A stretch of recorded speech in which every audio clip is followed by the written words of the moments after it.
Bienvenidos nuevamente a la exposición magistral Pospandemia, nuevos escenarios en educación superior, a cargo del rector de la Universidad de la Marina Mercante, ingeniero Luis Franchi. Bueno, muchas gracias. Ahora sí, buenas tardes a todos y todas.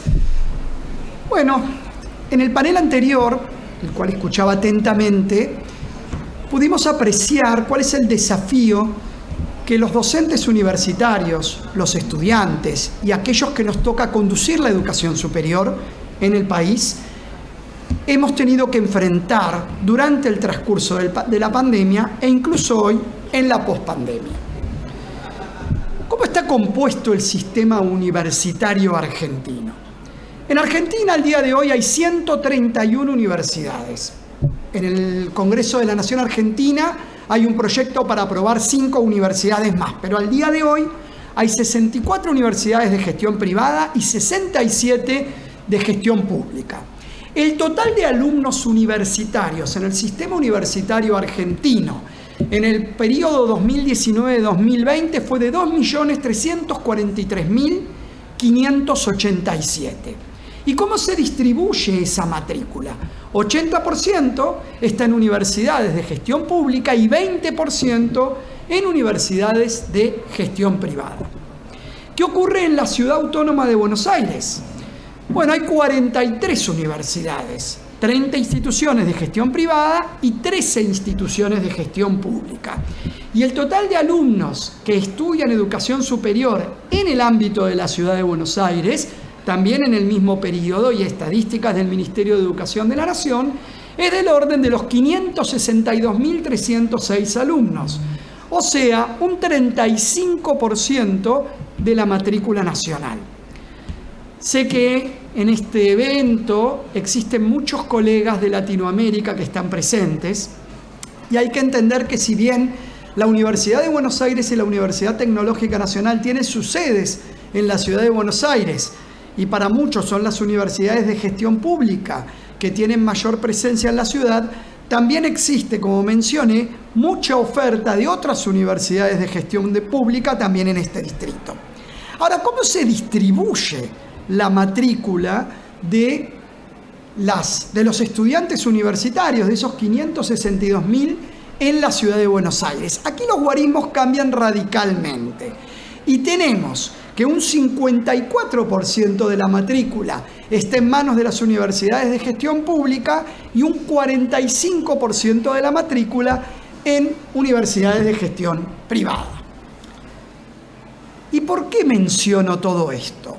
Porque en realidad, en el año 2019, antes de la pandemia, solamente el 7,3% de los estudiantes lo hacían en ofertas de educación virtual.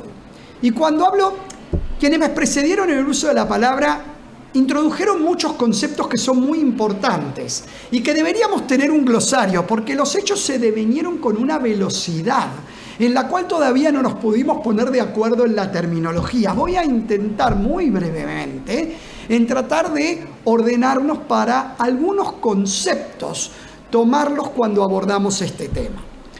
La educación virtual es una educación que se da en un entorno en el cual trasciende la presencia física tradicional. Ese entorno virtual puede ser, como se mencionó, sincrónico o asincrónico. En ambos casos está mediado por tecnología. Cuando es sincrónico, puede parecerse a la educación presencial tradicional, donde había una clase expositiva o hay otros encuadres pedagógicos, pero hay una sincronía y un intercambio entre un profesor y uno o unos y unas alumnos o alumnas presentes en un aula. Esa aula es un concepto extendido, donde hay alumnos y alumnas presentes en forma física y alumnos y alumnas presentes en forma virtual a través de esas tecnologías. Cuando hablamos de asincronía, estamos hablando de un espacio en el cual hay un tiempo que no es simultáneo entre la interacción del alumno o la alumna y el docente. Y donde hay, y también lo mencionaron antes desde lo conceptual, la necesidad de que el alumno haga un autoaprendizaje y gestione esos aprendizajes en sus tiempos, orientado por el docente.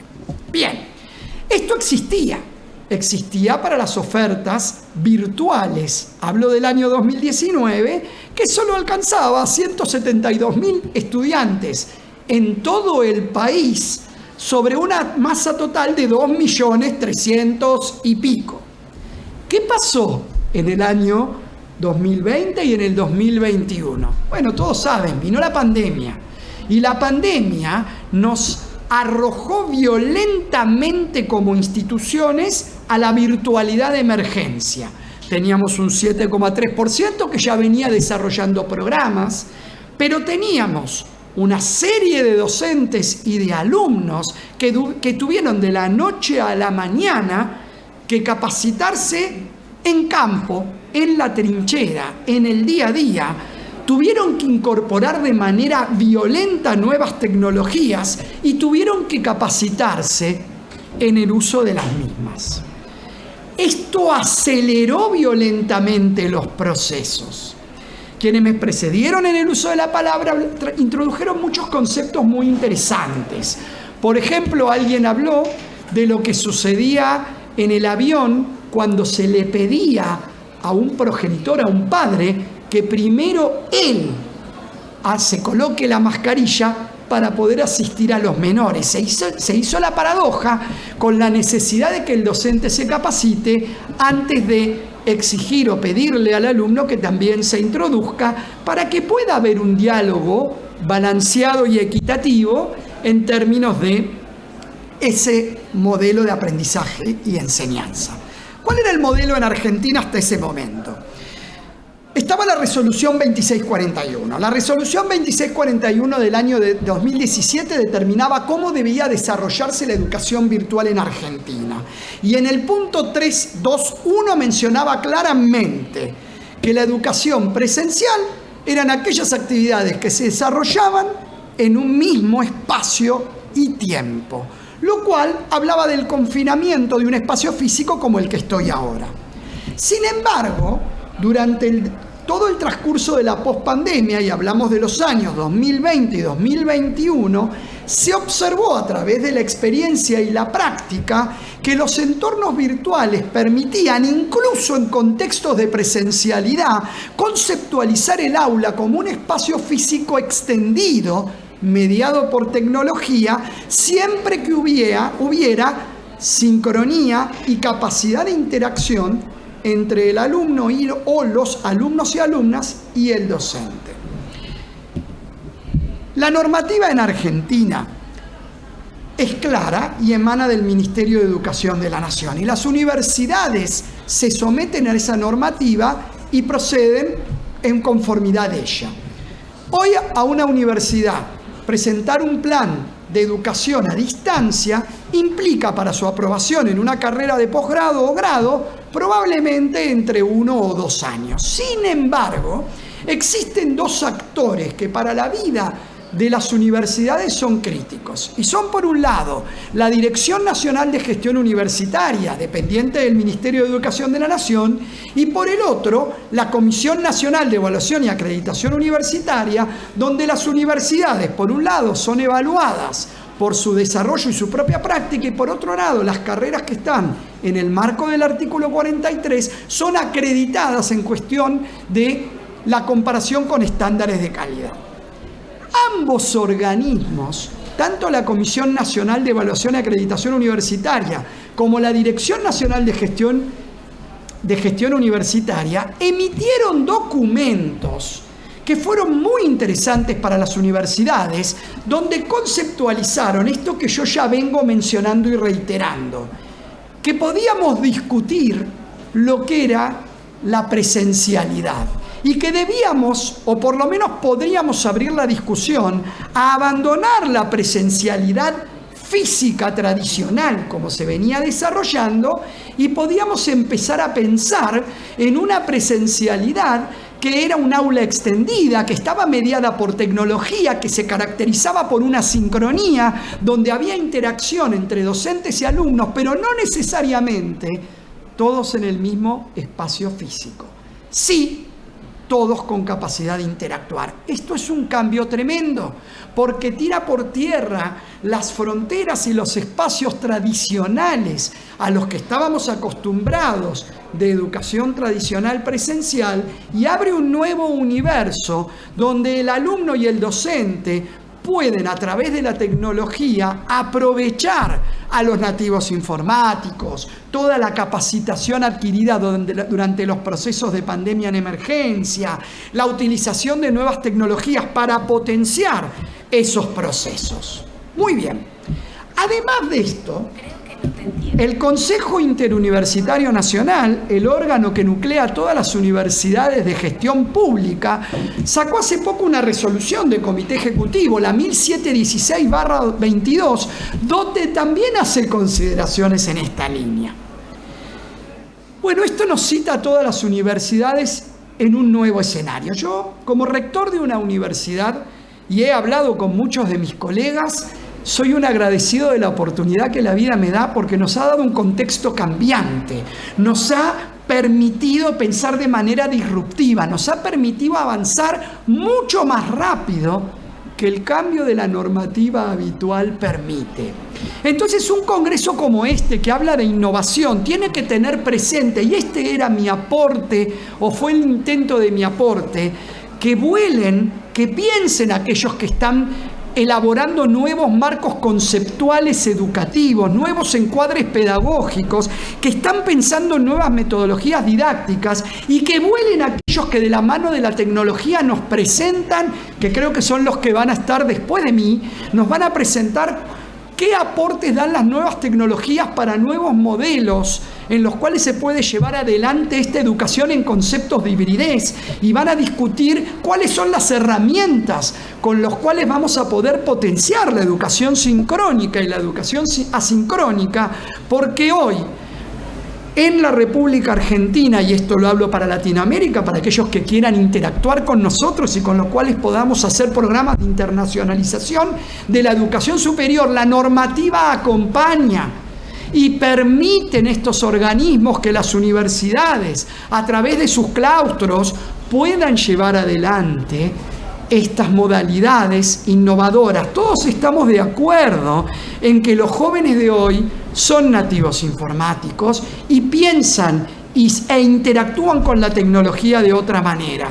Y los docentes más añosos, como quien les habla, tuvimos que capacitarnos forzosamente durante la pandemia. Bueno, recojamos como algo virtuoso este proceso, que nos permitió ganar muchísimo tiempo. Tenemos un contexto cambiante, tenemos un escenario lleno de incertidumbres, pero tenemos un norte claro. Tenemos que discutir el encuadre pedagógico del 2021 y cómo vamos a querer llevar adelante los nuevos procesos educativos. Otra de las personas que me precedió en el uso de la palabra introdujo otro concepto: las microcredenciales, los MOOCs, aquellos cursos que permiten obtener y adquirir competencias en forma paralela y enriquecer la formación de grado y posgrado. Esto es algo que también está mediado por tecnología y que estos nuevos paradigmas educativos nos van a permitir llevar adelante en forma conjunta. Como mensaje, algo que aprendimos todos es que estos nuevos escenarios y estas nuevas modalidades híbridas se manifestaron como mucho más potentes y mucho más efectivas para alcanzar los aprendizajes. Yo no digo que en el 100% de los casos abandonemos la educación tradicional, la exposición cuando es importante, pero piensen ustedes, un modelo expositivo del año 2019, un docente dando clase en un aula. Si yo tengo el apoyo al mismo tiempo de un aula virtual, donde hay actividades que interpelan al alumno en espacios asincrónicos, donde además el alumno puede volver a la clase porque la clase quedó grabada y registrar y repasar lo que ocurrió en esa clase, y al mismo tiempo puede interactuar en forma asincrónica, y al final del cursado de la materia y antes de preparar un examen final puede recorrer durante todo el cuatrimestre las clases del docente y ver los debates que se dieron. Todos nos damos cuenta que eso es mucho más poderoso y es absolutamente superador de lo que sucedía en un aula confinada de forma presencial, cuando el alumno, si ese día no podía adquirir un conocimiento, estaba mal, su estado anímico no lo acompañaba o el docente no estaba en mejor día, esa oportunidad era única e irrepetible y pasaba de largo. Las universidades incorporaron tecnología y lo hicieron de manera forzosa y eso ya está. La mayoría de las universidades hoy ha incorporado tecnología de hibridez, las famosas LMS, las Learning Management System, en distintos sistemas, y han capacitado a directivos, empleados y docentes en el uso de las mismas. Y los equipos docentes, capitalizando todo ese aprendizaje, han cambiado el modelo pedagógico con el cual hoy llevan adelante esas clases. Y esto es de un poder enorme. Ha habido cambios, y esto lo menciono como algo característico, ha habido cambios muy importantes. Desde el punto de vista comercial, por ejemplo, se redujo el uso de artículos de librería, los espacios de esparcimiento alrededor de las universidades, espacios como el estacionamiento, el uso de transporte público, migró la forma en que el alumno y el docente llegan a la universidad, y de la misma manera hubo otras cuestiones que surgieron, como la necesidad casi obligada de la adquisición de nuevo equipamiento tecnológico, la demanda de más y mayor capacitación en el uso de esas tecnologías y el uso gradual de mayor asincronía, por lo que mencioné antes, como complemento de esos espacios de sincronía. Hoy unos alumnos nos interpelan y nos dicen: mi tiempo vale mucho. ¿Por qué voy a estar confinado 4 horas en un aula? ¿Y cuánto tiempo de esas 4 horas son efectivamente importantes en ese proceso de aprendizaje? Tal vez el docente debe replantearse su rol, condensar en menor tiempo su presencia sincrónica con el alumno y después interpelarlo y hacerlo trabajar en forma asincrónica para desarrollar, como también se dijo en el panel anterior, habilidades para el autoaprendizaje continuo por parte de ese estudiante y la adquisición de competencias que le permitan al estudiante desarrollarse en el futuro como un profesional autónomo. Por eso hablamos de que los modelos de negocios cambian y se adecúan a los nuevos entornos. Y algo, ya para ir cerrando mi disertación, muy importante, también cambiaron los modelos de comunicación.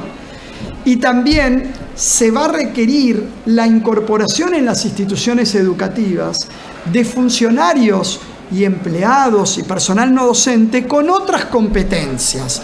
Hoy, capaz que esa secretaría a la que estábamos acostumbrados, que tenía una interacción personal y directa alumno-empleado administrativo y que lo acompañaba al alumno en su cursado cotidiano, se ha vuelto una interacción virtual a través de entornos virtuales y de modalidades sincrónicas o asincrónicas. Mi mensaje es: estamos frente a un nuevo paradigma educativo, de eso no cabe duda. Lo que ha sucedido con la pandemia, que ha sido una tragedia para la población mundial, sin dudas ha traído un escenario de oportunidades, nos ha hecho avanzar en 2 años lo que quizás por las propias características de las instituciones educativas nos hubiera llevado mucho tiempo. No debemos desaprovechar todo ese aprendizaje, debemos aprovechar toda la tecnología incorporada, todo el conocimiento y discutir los nuevos encuadres pedagógicos y las nuevas modalidades didácticas. ¿Para qué? Para lograr un mejor y mayor aprendizaje, para formar profesionales adaptados al siglo XXI y para construir un modelo de profesional que contribuya al desarrollo de la nación y al desarrollo de la región y podamos interactuar con todos nuestros vecinos. A todos, muchas gracias. Muchas gracias al ingeniero Luis Franchi, rector de la Universidad Marina Mercante.